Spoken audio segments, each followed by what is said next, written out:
इनका छठा सवाल है,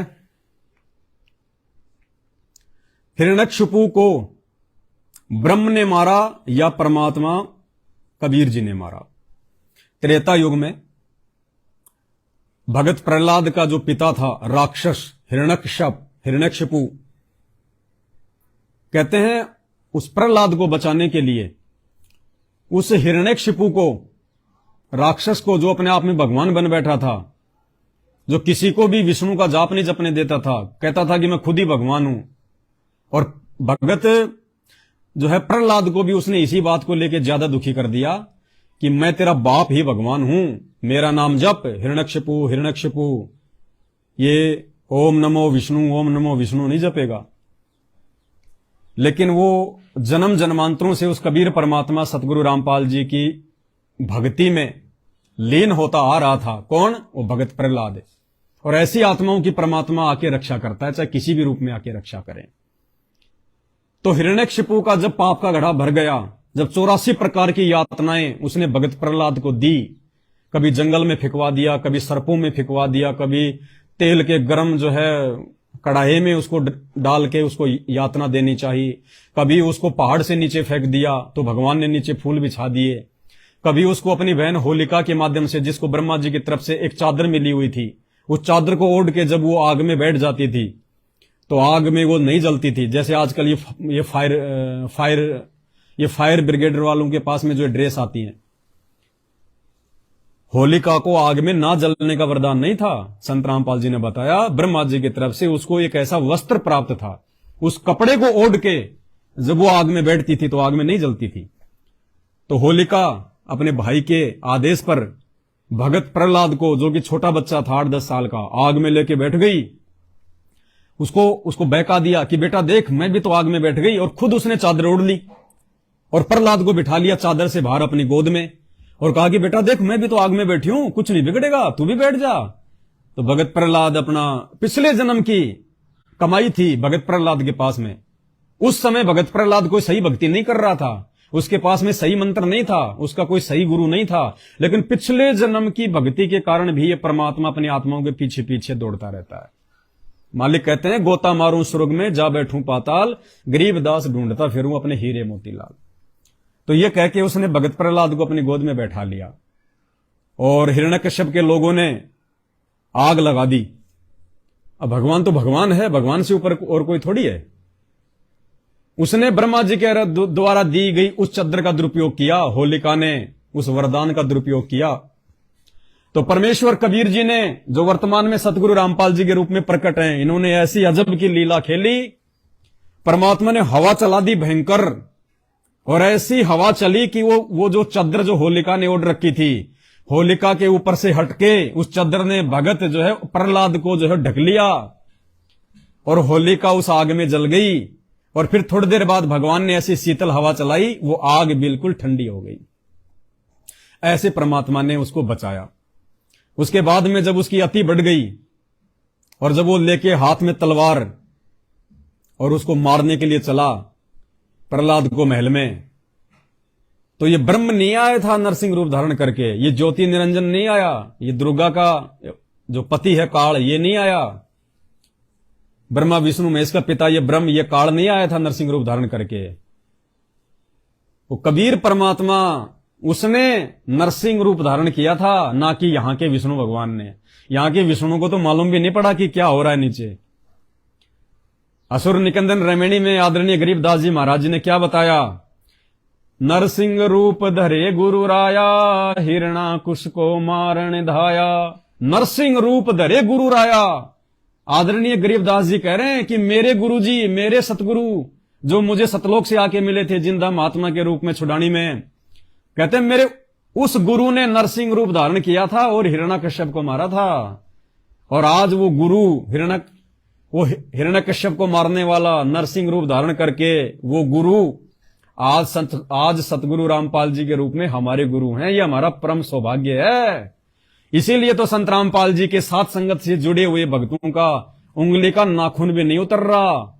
10 साल हो गई, 9 साल हो गई। और सतलोक आश्रम मैनेजमेंट हरियाणा के पीछे जाने वाले भक्तों के अकाल मौतें रोड एक्सीडेंट, बीमारियां, लड़ाई झगड़े, आए दिन मरते हैं ये लोग। तो आज वो नरसिंह भगवान, वो सतगुरु रामपाल जी भगवान हमारे पूज्य गुरुदेव जी के रूप में धरती पे प्रकट है। ये हमारा परम सौभाग्य है।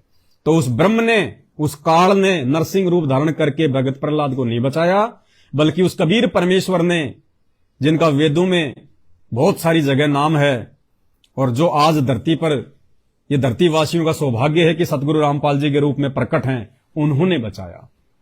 उम्मीद करता हूं आपके 6 नंबर के सवाल का सतगुरुदेव के आशीर्वाद से जवाब मिल गया होगा। इनका 7वां सवाल है हिरण्यक्ष, इनका 7वां सवाल है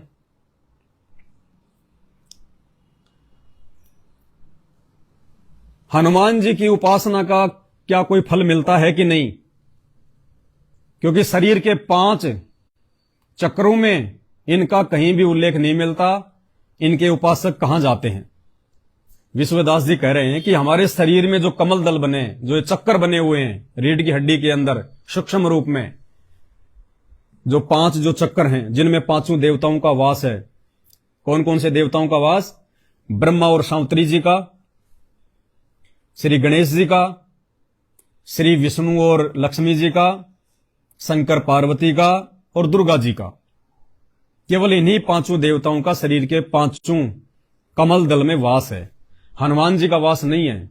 तो ये कह रहे हैं कि क्या हनुमान जी की उपासना करनी चाहिए, नहीं करनी चाहिए? हनुमान जी की भक्ति करने से कोई लाभ है या नहीं है? भाई देखो, ना तो किसी शास्त्र में लिखा हुआ है, ना रामायण में लिखा हुआ है, ना हनुमान जी के जानने के बाद में किसी शास्त्र में लिखा हुआ है कि हनुमान जी की भक्ति करनी चाहिए या हनुमान जी की पूजा करनी चाहिए, उनकी उपासना करनी चाहिए। कॉमन सेंस की बात है। हनुमान जी तो बेचारा खुद भक्ति करता था। हनुमान जी को तो पूरी दुनिया जानती है, श्री राम के भगत थे। अरे भक्ति भगवान की जाती है, भगत की नहीं की जाती। जबकि इससे ऊपर का रहस्य आके संत रामपाल जी ने बताया कि तुम तो खाली हनुमान जी की भक्ति के ऊपर आरूढ़ हो रहे हो, जो कि मनमुखी है, शास्त्रों के विरुद्ध है, कोई लाभ नहीं, सिर्फ समय और समासों की बर्बादी है। शास्त्रों में जो भक्ति के शास्त्र हैं, और भक्ति के ऑथेंटिक शास्त्र कौन से हैं? 4 वेद और गीता जी। बाकी जो पुराण हैं, इन पुराणों में जहां जहां भी वेद और गीता जी के अनुसार ज्ञान है वो सही है। वेद और गीता जी से हटके यदि पुराणों में कोई ज्ञान है तो वो ज्ञान सही नहीं है। उस ज्ञान को हमने स्वीकार नहीं करना चाहिए। तो 4 वेदों में, गीता जी में, आप तो हनुमान जी के ऊपर आसक्त हो रहे हो। 4 वेद और गीता जी में श्री राम और श्री कृष्ण तो छोड़िए, ब्रह्मा विष्णु महेश की भक्ति करने की भी आज्ञा नहीं है। गीता जी अध्याय नंबर 7 श्लोक नंबर 12 से 15, तीनों गुण कौन से हैं? ब्रह्मा विष्णु महेश। रजोगुण ब्रह्मा जी, सतोगुण विष्णु जी, तमोगुण शिव जी।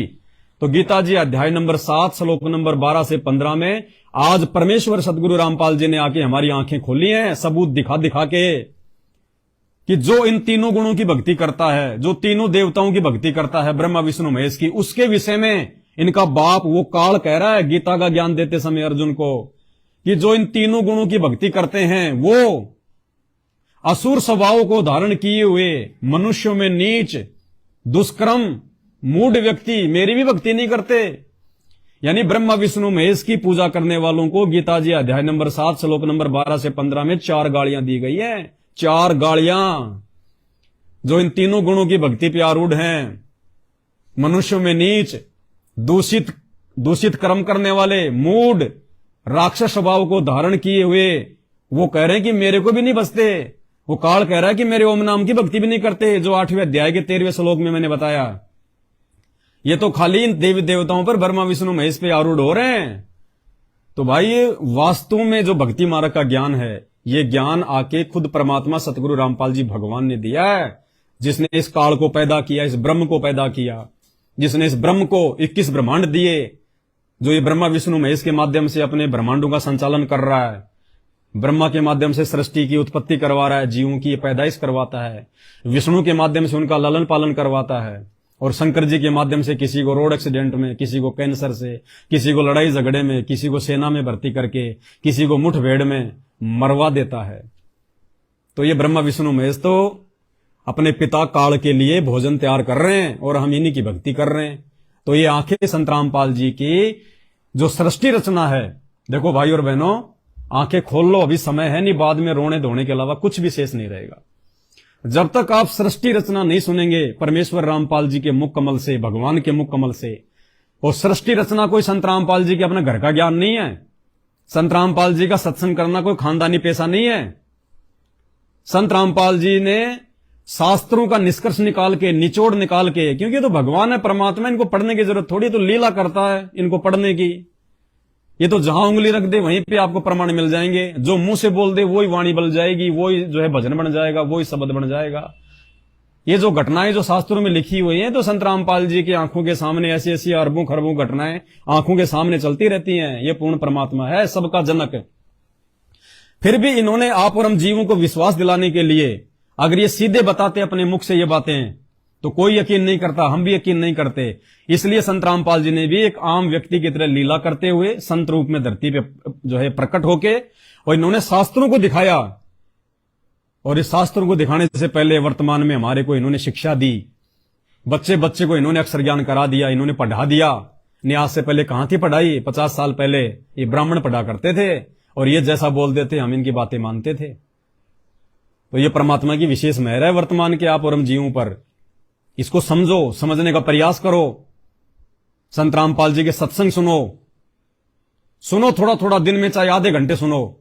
शुरू करो एक बार, तुम्हें अपना पिता समझ में आएगा, अपना भगवान समझ में आएगा। और फिर देखना, जो आत्मिक संतुष्टि, जो संतोष, जो धैर्य, जो जीवन जीने का आनंद, चाहे आपके पास में रोल्स रॉयल क्यों ना हो, अरबों खरबों की संपत्ति क्या हो, वो आनंद आपको उस संपत्ति में भी नहीं आ सकता, उन बड़ी बड़ी करोड़ों की गाड़ियों में चलने पर भी नहीं आ सकता।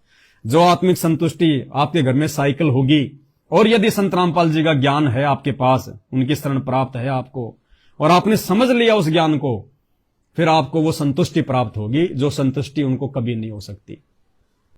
बहुत सारे लोग जो हनुमान जी की पूजा भी करते हैं, और कुछ दिनों बाद में फिर हनुमान जी को छोड़ देते हैं कि यार कोई फायदा नहीं है, इस भक्ति से कोई फायदा नहीं हो रहा किसी प्रकार का, क्योंकि इन साधनाओं से फायदा तो हो ही नहीं सकता।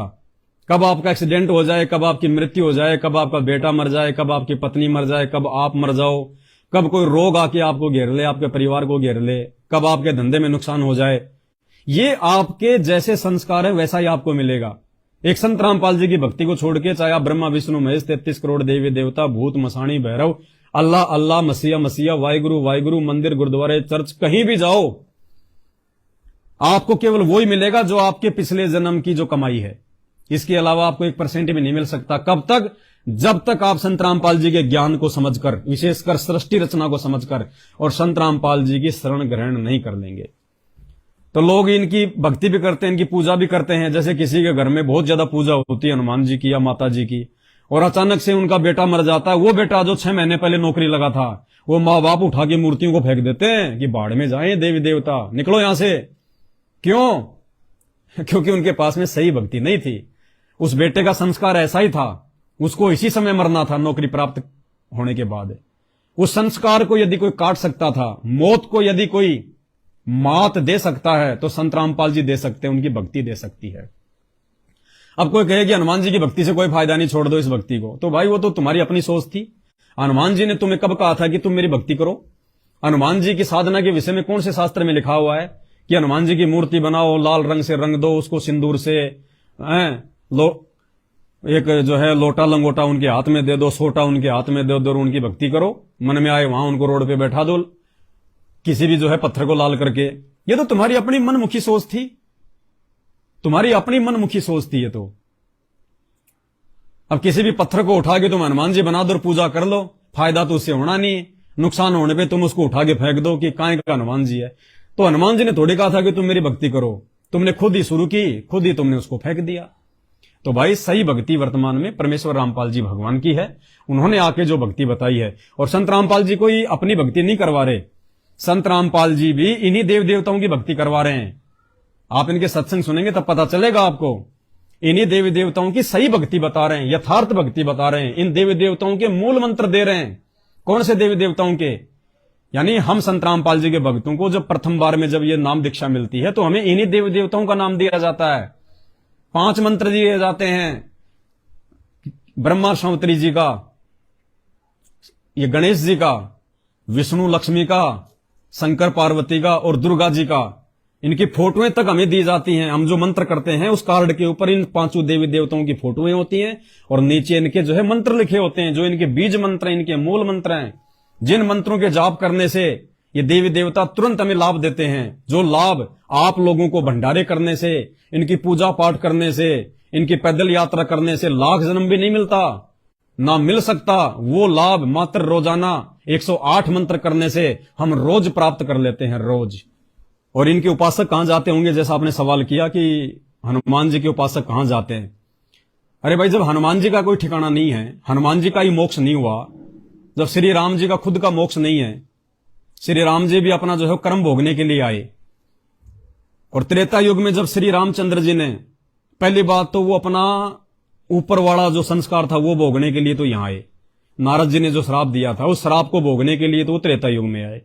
त्रेता युग में आके उन्होंने नई कुबदौर कर दी, धोखे से उन्होंने बाली को मार दिया, फिर बाली ने उनको श्राप दे दिया। अब बाली वाला श्राप उतारने के लिए, वो कर्म भोगने के लिए फिर श्री राम को द्वापर युग में फिर श्री कृष्ण बन के आना पड़ा। अरे भाई, जब श्री रामचंद्र जी की खुद की मुक्ति नहीं, उनको भी द्वापर युग में फिर आना पड़ा इस गंदे लोक में जन्म लेके अपना वो कर्म भोगने के लिए। और वो बालिया नाम का शिकारी बना द्वापर युग में, और जंगल में सो रहे श्री कृष्ण जी के पैर में धोखे से उसने तीर मारा और उसने अपना उसने जो है अपना जो है वो बदला लिया। तो जब श्री हनुमान जी के भगवान राम, श्री रामचंद्र जी की मुक्ति नहीं है, वो भी जन्म और मरण में है, वो भी अपना कर्म भोग रहे हैं, तो हनुमान जी की तो भक्ति करने का ना कोई विधान है, ना कोई संविधान है, ना किसी शास्त्र में है। ये तो मनमुखी रूप से दुनिया कर रही है। तो हनुमान जी का खुद का ठिकाना नहीं, श्री रामचंद्र जी का खुद का ठिकाना नहीं, तो हनुमान जी के भक्तों का कहां ठिकाना होगा। वो 84 लाख योनियां, गधे कुत्ते सुअर, तीसरी तो कोई जगह है नहीं जब तक संत रामपाल जी की भक्ति नहीं अपनाएंगे। एक उदाहरण से हमें और समझना है कि वो काल हिरण्यकश्यप को मार सकता था या नहीं मार सकता था। हिरण्यकशिपु ने एक ऐसा वरदान प्राप्त कर लिया था ब्रह्मा जी की साधना करके कि ना दिन में मरूं, ना रात में मरूं, ना मैं शस्त्र से मरूं, ना मैं किसी अस्त्र से मरूं, ना धरती में मरूं, ना आसमान में मरूं, ना देव से मरूं, ना महादेव से मरूं। यानी हर प्रकार से उसने ब्रह्मा जी को बाउंड कर दिया था कि इस 21 ब्रह्मांड में मुझे कोई नहीं मार सकता। ब्रह्मा जी भी नहीं मार सकता, ब्रह्मा जी भी, वरदान देने वाला भी नहीं मार सकता। अब आपको हो गया यार, ब्रह्मा जी ने तो वरदान दिया था, ब्रह्मा जी क्यों नहीं मार सकता? भाई नहीं मार सकता, ये विधान है। भारत देश का संविधान, किसको क्या सजा मिलेगी, किसको क्या सजा नहीं मिलेगी, ये किसने लिखा? भीमराव अंबेडकर ने लिखा। उन्होंने संविधान बना दिया, उन्होंने संविधान लिख दिया। अब यदि भीमराव अंबेडकर उस संविधान के खिलाफ कोई काम करेंगे तो क्या उनको सजा नहीं होगी? वो संविधान भीमराव पे भी लागू होता है। इसी प्रकार ये ब्रह्मा जी, ये इस काल प्रेरणा से ये जीवों को आशीर्वाद तो जो है दे दिया करता था कि तथास्तु तथास्तु, लेकिन बाद में ये खुद भी भगवान से अरदास करता कि परमात्मा मेरे वचन की लाज रखना, मैंने जो उसको जो आशीर्वाद दिया था, परमात्मा मेरे वचन की लाज रखना। तो ये ब्रह्मा जी भी फेल हो जाता है। फिर वो परमात्मा कबीर देव जो आज संत रामपाल जी के रूप में धरती पे प्रकट हैं, ये परमात्मा फिर ये ब्रह्मा विष्णु महेश का रूप बना के उन राक्षसों को मारता है। बाकी हिरण्यकश्यप को मारने की औकात 21 ब्रह्मांड में ब्रह्मा विष्णु महेश की तो छोड़िए, दुर्गा और काल की भी नहीं है। क्यों नहीं है? जैसे रावण था, रावण को मारने की औकात श्री राम में नहीं थी। रावण इतना बलशाली था जिसने 33 करोड़ देवी देवताओं को अपने बंद में डाल रखा था, अपने कैद में डाल रखा था। अब संत रामपाल जी ने तो आके हमारे को सच्चाई बता दी, शास्त्रों से बता दी कि बेटा दशरथ पुत्र श्री राम की औकात नहीं थी कि वो रावण का वध कर दे, वो इतना शक्तिशाली था। अब ये बात आम व्यक्तियों के गले नहीं उतरे। संत रामपाल जी ने तो आदरणीय गरीबदास जी महाराज जी के ग्रंथ साहिब से वाणी हमें बोल के सुना दी। क्या वाणी सुनाई? आप एक बार सुन लीजिए, फिर आपको श्री राम को अपना सबसे बड़ा भगवान मानने वाले श्री राम भद्राचार्य के मुख कमल से सुनाएंगे। तो संत रामपाल जी ने क्या बताया, पहले वो आपको सुना देते हैं। 1 मिनट का वीडियो है कि राम को दशरथ पुत्र श्री राम ने मारा था या उस कबीर परमात्मा ने जो आज संत रामपाल जी के रूप में धरती पे प्रकट है, इन्होंने राम रूप बनाकर राम को अदृश्य करके कई सैनिकों में डाल के अलग और फिर उस कबीर परमात्मा ने निशाना मार के रावण को मारा था। रावण, दशरथ पुत्र रावण को तो जब मेघनाथ ने ये बता दी थी कि भाई इसकी नाभि में अमृत जो है वो अमृत कुंड है और इसकी नाभि में जो है वो तीर मार, श्री राम को तो विभीषण के द्वारा बताने के बाद भी 6 महीने तक तीर मारता रहा, 6 महीने तक रावण नहीं मरा था। तब राम ने प्रार्थना करी थी उस परमात्मा से, क्योंकि राम भी तो उसी की आत्मा है, ब्रह्मा विष्णु महेश भी तो उसी परमात्मा कबीर जी सतगुरु रामपाल जी भगवान की आत्मा है। तो हाथ जोड़ के दुखी होके रो रो के रावण ने प्रार्थना की थी कि हे परमात्मा मेरा पीछा छुड़वाओ, ये राक्षस तो मर ही नहीं रहा। तब वो कबीर परमात्मा सूक्ष्म रूप में उन्होंने तीर मारा था, तब जाके रावण मरा था। राम के बस की बात नहीं थी। आने वाले समय में तो पूरी दुनिया मानेगी इन बातों को। ये तो फिलहाल थोड़ा सा संघर्ष इसलिए करना पड़ रहा है क्योंकि दुनिया को टाइम पे खाने के लिए भोजन मिल रहा है ना, इसलिए लोग ध्यान नहीं दे रहे इन बातों पे। ज्यादा समय की बात नहीं है, सब समझ जाओगे। और फिर ये भी कहा परमात्मा ने कि हमने ही रावण को मारा। काफी दिन हो गए थे युद्ध होते नहीं, रावण श्री रामचंद्र जी पर मरा नहीं था। तब परमेश्वर कहते हमने ही उस राम को के माध्यम से यानी अपनी उसका हमने तीर ठोका उसके, और मारता जी कहता श्री राम, निशाना हमने साधा था उसका, तब वो रावण मरा था। क्या बताते हैं, ध्यान से सुनिए। हम ही रावण मार लंका पर करी चढ़ाई, हम ही 10 सिर मार देवतन की बंद छुटाई। हम ही राम रहीम करीम पूर्ण करतारा, हम ही बांधे सेतु चढ़े संग पद्म 18। हमने ही उस सेतु यानी पुल को हमने ही बांधा था अपनी शक्ति से। अब राम भद्राचार्य जी क्या कह रहे हैं, संत रामपाल जी के इसी सत्संग का समर्थन कर रहे हैं। अगर ध्यान से सुनोगे तो समझ में आएगी। ये आने वाले समय में परमात्मा तुम्हारे इन्हीं नकली धर्मगुरुओं के मुंह से निकलवा देंगे सारी सच्चाई। क्या कह रहा है ये राम भद्राचार्य कि रावण बैकुंठ वाले भगवानों से नहीं मर सकता था। अब बैकुंठ में भगवान कौन है? बैकुंठ में कौन है? श्री विष्णु जी है, श्री विष्णु जी है, श्री ब्रह्मा जी है, श्री शंकर जी हैं। बाकी 33 करोड़ देवी देवता और इंद्र तो इनसे नीचे ही हैं। तो राम भद्राचार्य जी कह रहे हैं कि बैकुंठ वाले भगवान राम को नहीं मार सकते थे, क्षीर सागर वाले भगवान राम को नहीं मार सकते। क्षीर सागर वाले कौन? विष्णु जी। फिर कह रहे हैं दिमाग खराब मत किया करो। फिर आगे कह रहे हैं शंकर जी का त्रिशूल भी रावण को नहीं मार सकता था, देवी का चंद्रहास भी रावण को नहीं मार सकता था, यानी दुर्गा भी नहीं मार सकती थी रावण को। और कह रहे हैं विष्णु का सुदर्शन चक्र भी राम को नहीं मार सकता था। अब इन बातों पे विचार करना। अरे राम तो मारी कहां से देगा? जब राम भद्राचार्य जी कह रहे हैं कि विष्णु का सुदर्शन चक्र, शंकर की त्रिशूल, देवी का वो चंद्रहास, बैकुंठ वाले भगवान, क्षीर सागर वाले भगवान भी रावण को नहीं मार सकते थे। विष्णु का सुदर्शन तो केवल रावण के हाथ पे चिन्ह बना के चला गया था, ऐसी तैसी हो गई उसकी। मैं नहीं कह रहा, राम भद्राचार्य जी कह रहे हैं कि सुदर्शन की ऐसी की तैसी हो गई। और अंत में क्या कह रहे हैं कि उसको राम ने मारा। अब वो राम कौन है? राम राम सब जगत बखाने, आदि राम कोई बिरला जाने। उस आदि राम, उस कबीर जी ने राम रूप बना के फिर उसकी नाभि में तीर मारा था। ये सच्चाई इन नकली धर्मगुरुओं के मुंह से ही परमात्मा निकलवा देगा धीरे धीरे। सुनिए ध्यान से क्या कह रहे हैं श्री राम भद्राचार्य जी। रावण को बैकुंठ वाले भगवान नहीं मार सकते, रावण को क्षीर सागर वाले भगवान नहीं मार सकते। दिमाग मत खराब करो। विष्णु चक्रांकित भुजौ,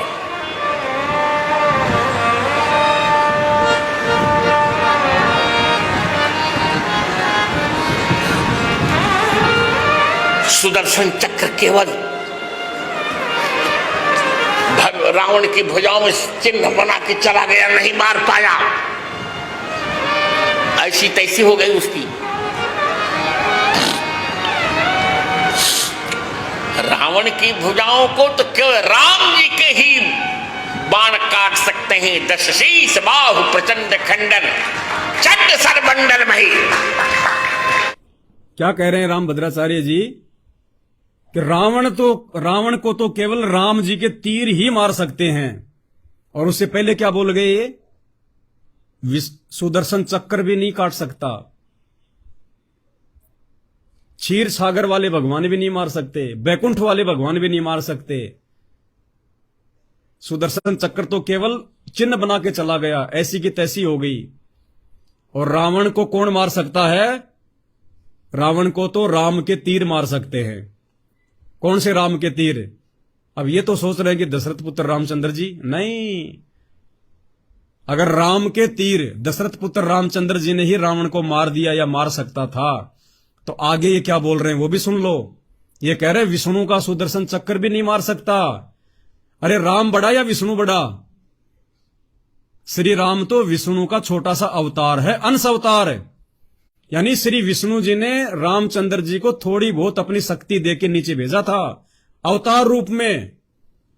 और जब विष्णु खुद ही और विष्णु का सुदर्शन चक्र ही जब रावण को मारने में सक्षम नहीं है राम भद्राचार्य के अनुसार, तो विष्णु की छोटी सी शक्ति राम कहां से मार देगा? ये कॉमन सेंस की बात है।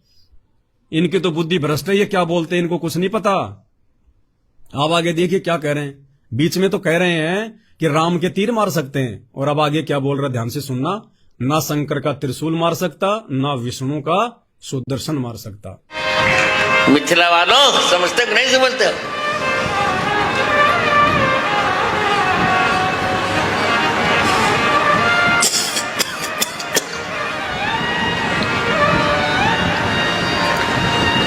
रावण की भुजाओं को शंकर जी का त्रिशूल नहीं काट सकता।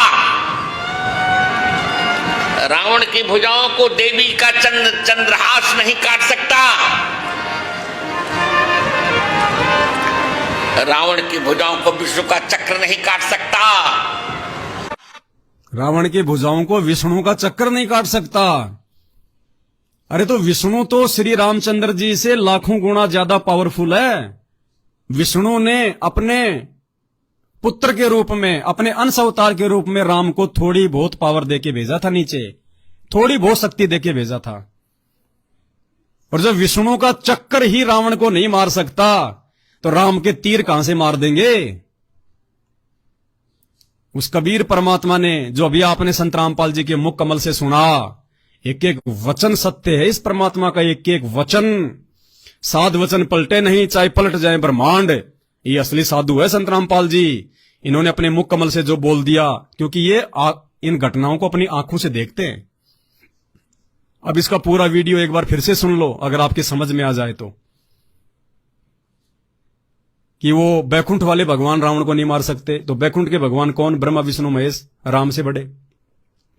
क्षीर सागर वाले भगवान नहीं मार सकते। क्षीर सागर वाले भगवान कौन? यही ब्रह्मा विष्णु महेश, राम से तो कई गुना ज्यादा सर्वशक्तिशाली थे। शंकर जी का त्रिशूल नहीं मार सकता। अरे शंकर जी तो राम से कई गुना ज्यादा पावर हैं। समुद्र पे पुल बनाने के लिए तो राम ने तो शंकर जी की पूजा करी थी। यानी पूजा हम उसकी करते हैं जो हमारे से ऊपर होता है, जो हमारे से बड़ा होता है, हमारे से ज्यादा शक्तिशाली होता है। तो राम से बढ़ के तो शंकर जी हुए, तभी तो उन्होंने रामेश्वर पे वहां पे वो पूजा करी थी। और वो शंकर जी का त्रिशूल भी नहीं काट सकता, विष्णु जी का सुदर्शन भी नहीं काट सकता, देवी के हथियार भी नहीं मार सकते उसको। फिर कहता राम ने तीर से मार दिया। अब इनकी बुद्धि कहां काम कर रही है? हुआ भाई बकते हैं, झूठ बकते हैं सारी, जो मन में आया बोल दो। सामने मूर्खों का टोल बैठा है, सवाल करने वाला कोई है नहीं। कोई इनसे कोई सवाल करे तो घुमा घुमा के उसको वहीं पे चुप करा के बैठा देते हैं। ये तो पहचानो वो असली राम कौन है। राम राम सब जगत बखाने, आदि राम कोई बिरला जाना है। वो आदि राम सतगुरु रामपाल जी भगवान है। ये है वो कबीर भगवान जो आज धरती पे प्रकट है। सुनिए, रावण को बैकुंठ वाले भगवान नहीं मार सकते। रावण को क्षीर सागर वाले भगवान नहीं मार सकते। दिमाग मत खराब करो। विष्णु चक्रांकित भुजौ,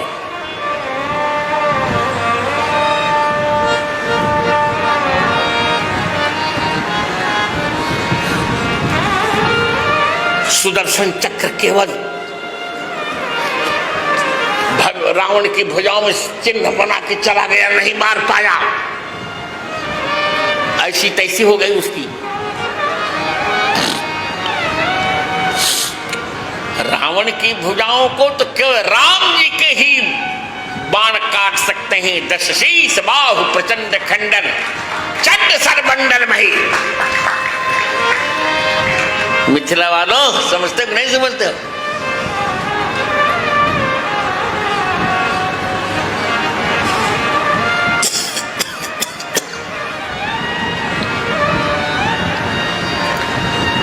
रावण की भुजाओं को शंकर जी का त्रिशूल नहीं काट सकता।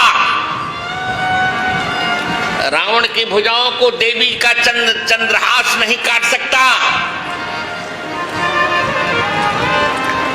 रावण की भुजाओं को विष्णु का चक्र नहीं काट सकता। अब बताओ, इस आदमी के पाखंड का, इसकी अज्ञान का, इसकी उआबाई का कोई ठिकाना है? कोई सिर पैर है? रावण की भुजाओं को विष्णु का सुदर्शन नहीं काट सकता, शंकर का त्रिशूल नहीं काट सकता, देवी के हथियार नहीं काट सकते, बैकुंठ वाले भगवान नहीं मार सकते, क्षीर सागर वाले भगवान नहीं मार सकते। जब विष्णु खुद नहीं मार सकता तो विष्णु का अंश अवतार कहां से मार देगा? मेरे भाई कुछ आंख खोल। ये भाई साहब आंख। इसी के साथ आज के वीडियो को समाप्त करता हूं। गुरुदेव भगवान सबको सद्बुद्धि दे। बंदी छोड़ सतगुरु रामपाल जी भगवान की जय हो।